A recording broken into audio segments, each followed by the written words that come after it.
کائنات کی جان ہیں، جان ایمان ہیں، وہ کہتے ہیں فاطمہ تجھ پہ میرے ماں باپ قربان ہو جائیں۔ تو جن کو کملی والے کریم آقا یہ ارشاد فرمائیں میں کون ہوں، میری اوقات کیا ہے، اس کائنات کی اوقات کیا ہے، سارے جہاں ان کے قدموں پر نچھاور کر دیے جائیں تو پھر بھی حق محبت ادا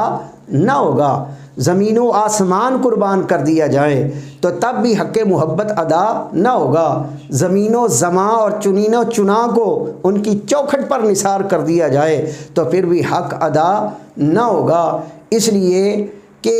اللہ نے انہیں اس شرف سے نوازا ہے، جب اللہ نے اپنے پیارے محبوب کی محبتوں کی آغوش میں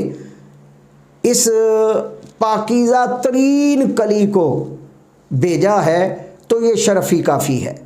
اور شرف نہ بھی ہو، آپ کے ذاتی کمالات اور اوصاف اتنے ہیں کہ بیان سے باہر ہیں، مگر کیا یہ ایک شان بندے کے سر جھکانے کے لیے اور گردن کٹانے کے لیے کافی نہیں کہ جس محبوب کی ملاقات کے لیے رب کائنات لامکان تک ان کے لیے رسائی ممکن فرما دیتے ہیں، اس محبوب کے آنگن میں جو کلی کھلی ہے وہ کتنی باکمال ہے، جو پھول کھلا ہے وہ کتنا باکمال ہے، وہ کتنا روشن ہے، کتنا پیارا ہے، کتنا اللہ کو محبوب ہے۔ کملی والے کریم آقا علیہ الصلوۃ والسلام کی صحافتہ بھری پڑی ہے، کتب حدیث، طبرانی، معجم کبیر، معجم صغیر، معجم اوسط، مجمع الزوائد، یہ ساری کتابیں، اور مناقب عشرہ مبشرہ، الصواعق المحرکہ، کوئی ایک کتاب بھی تو نہیں، امام حاکم نے مستدرک میں اور لا تعداد محدثین نے جگہ جگہ احادیث کا بیان کیا ہے، جن کا مفہوم یہ ہے کہ رسول کونین فرماتے ہیں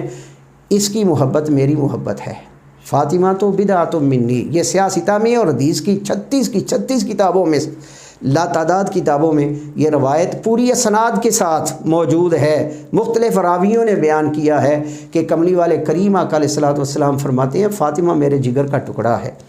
جس نے اس سے محبت کی اس نے مجھ سے محبت کی، اور جس نے اس کو تکلیف دی اس نے مجھے تکلیف دی، اور ساتھ یہ بھی فرمایا جس نے مجھے تکلیف دی اس نے رب کو اذیت میں مبتلا کیا، اور رب کو اذیت میں مبتلا کرنے والے کا ٹھکانہ جہنم کے بغیر کوئی اور نہیں ہو سکتا۔